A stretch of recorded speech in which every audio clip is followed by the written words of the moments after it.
Hi everyone, it's Yulia Kosarenko, and today I want to tackle one of the difficult questions in business analysis. And we sometimes discuss those difficult situations in our BE Mindset mentorship circle.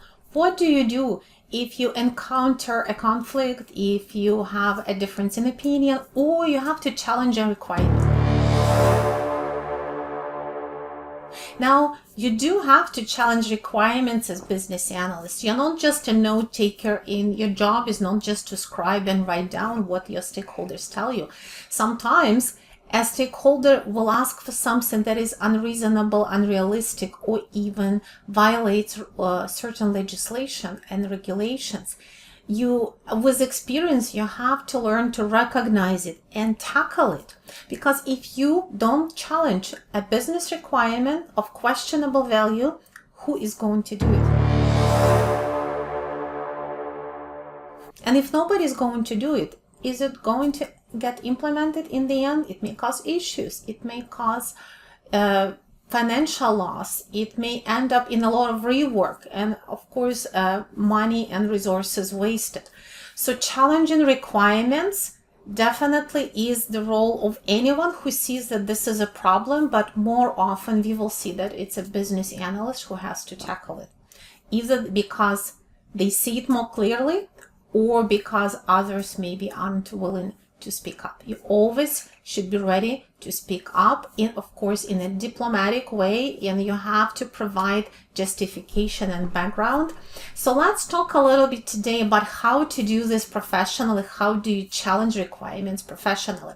If you want to be part of our conversations or other conversations like that, I'll provide information below about the BE Mindset mentorship circle. You can either join us live or subscribe to our video library. Now, let's recap really quickly. Why would you challenge a requirement? Examples are, you have a conflict, so two stakeholders have contradictory requirements and you cannot reconcile them yet.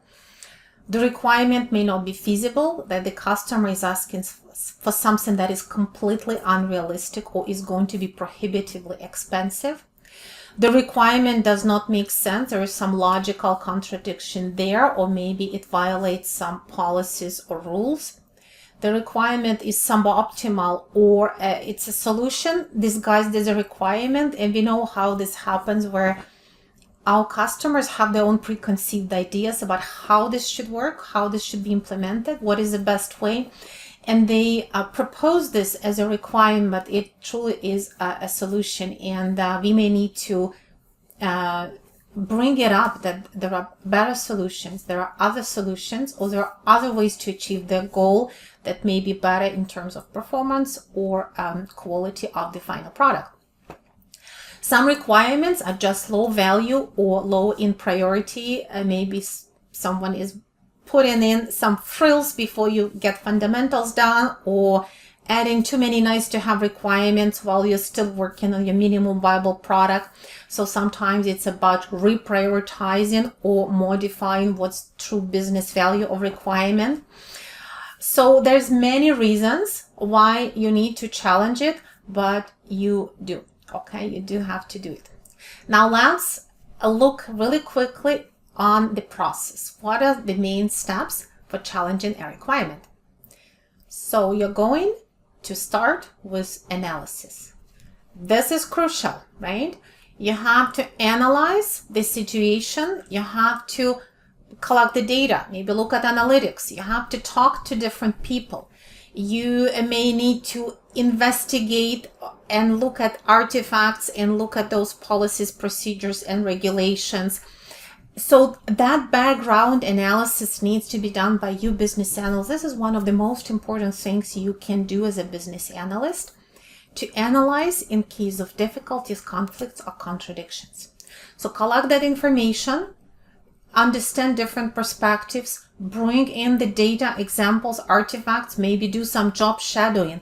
And all of that analysis is going to allow you to propose alternatives to that potentially a challenging requirement or unrealistic requirement, or a solution disguised as requirement. If you have no alternatives, then there is nothing to decide. So when you propose alternatives, you document what they are and you start to assess pros and cons. Pros and cons assessment, of course, needs to happen with the whole team, but you may draft a few things as a starter. Definitely, you're gonna need help when documenting alternatives. Depending on what the challenge was, you may have to discuss it with your business sponsor or project manager or scrum master, or maybe with your solutions architect or designer, depending on where is the problem. So as those documented alternatives are ready for review, you have to have a review. You have to have a discussion. If you have multiple parties that disagree, bring those parties together. Bring your business and technical stakeholders together and discuss what are the alternatives, where was the conflict, where do you see the problem, what about others, where do they see the problem. Discuss expected results, what will happen if you go with one alternative versus the other. And most of the time, this discussion should provide you with a resolution, right? So you are, if you collected enough data, if you truly gave a good overview of every alternative and its expected results, ideally this should be sufficient for your team to get a resolution. Of course, there will be exceptions. If you have a discussion, maybe you have a recommended alternative and it's not working, or you can't get an agreement, then you escalate. Escalation means going to the right person at the right decision-making level to get their guidance or to get them to make a decision. Escalation will depend on the nature of the conflict. Could be escalation to project manager, could be escalation to executive sponsor, could be escalation to the expert, for example, legal expert, could be escalation to enterprise architect if it's a particularly challenging, like technical problem. So escalate as required, and again, through that escalation and through whatever decision-making process you have in your organization, get a resolution. If this discussion and escalation determines that you need more information, then you have to go back to the analyze step and continue with your analysis and add more information. Eventually, as you get to resolution, the other very important step that you're responsible for is documenting the decision and risk.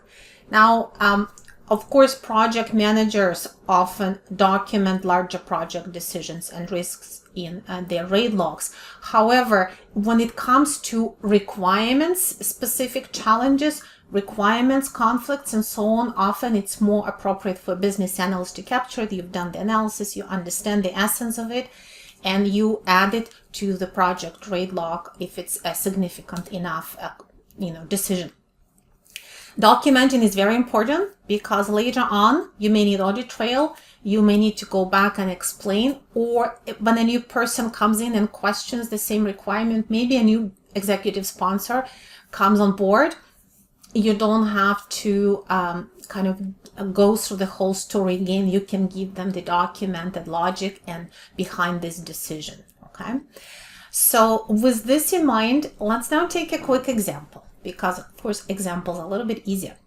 So how do we use this process on an example, such as you have a requirement that violates a rule or policy or regulation or some principles, okay? What can you do if you discover that there is a violation? So first of all, as you're doing your analysis, and ideally as early as in the discovery stage, you should include regulatory artifacts in your analysis. So look at those regulations, download the text, download the latest amendments, and either yourself or with help of the right experts, review them so that you understand what they mean. You need to make sure that you and stakeholders all figured out and how to interpret those rules and regulations. If you can't reach agreement among stakeholders on the right interpretation of the rules, you may also need to go to hire to the expert. Now, if you understand what the rules and regulations mean, discuss how to make your requirements compatible with that, how to avoid violations, how to avoid the conflict. So again, a happy path would be if you go through the steps with sufficient analysis with policies or rules, you will achieve a consensus in terms of what version of requirements or what type of scenario handling will be in line with the rules. If you cannot reach a conclusion there, that's where you escalate. Escalations, again, can follow different paths. In this case, because we're talking about rules and regulations, first of all, you escalate to whatever is the highest expertise in your organization in each area. It could be your legal counsel, it could be head of your internal audit department, it could be external auditor, it could be external relations group or chief security officer. So it really depends on the nature of the problem. You escalate and you get expert opinion or guidance, or sometimes even direct decision. Sometimes even that is not enough. For example, a chief security officer will say, we absolutely should do this, no question about it. However, it turns out that doing that is extremely expensive. So perhaps your project manager, with your help, is going to get an estimate and say it's going to double the project budget. What do you do then? Sometimes business sponsors need to make decisions, and that decision will be based on evaluating the potential risk versus the cost of doing it. If I do it all this way, it's going to cost me another $1 million. If I don't do it, what is the risk? What happens if we have a breach? What happens if we lose data? What happens if we are found in violation of a certain regulation? Is there a fine? Is it going to generate bad publicity for the company, reputational damage? So those risks are assessed against the potential cost. And sometimes your executive sponsors may overrule certain decisions or recommendations, again, depending on the risk, depending on potential damage. Some recommendations are absolute, some recommendations may be relative. Now, if there is a case where this is going to be overruled, those risks have to be assessed and captured. For example, what happens if we don't implement it? If that requirement is not possible to implement or prohibitively expensive, or if an alternative is proposed, then someone needs to document the risks and what may happen. Those risks are captured. Then you document the decision to take the risk, whether as a business analyst or if that decision is significant enough, a project manager will need to do it. So that decision needs to be documented. We accept a certain risk because of various considerations. And then that approval is captured by a decision maker. Okay, so someone provides an email approval or there is a document so that it's very clear what is the audit trail of making that decision. And most importantly, remember that certain types of business decisions are responsibility of business stakeholders. It is not your responsibility as a BA to make decisions. Your responsibility is to provide analysis, is to provide information, alternatives, get the right stakeholders together to discuss those alternatives so that you help the stakeholder to make an informed decision. But the decision itself sits with business. This is why you have those business owners and stakeholders to make decisions, especially when it comes to taking on business risks. And in this particular example, you definitely have to support the decision-making process, but you're not the one making decision. So just to summarize it, you as a business analyst need to raise the concerns. You need to challenge requirements. You help to analyze. You help to bring the right experts together, and you support your business stakeholders in making the right decision. And that's just one of many examples of handling challenging requirements and challenging a requirement that you're not comfortable with. This is how you use your BE mindset to deal with difficult situations on projects. If you want to learn more, check out the Be a Mindset Mentorship Circle library, join our meetups, or subscribe to the channel for more content like this. Take care and see you next time.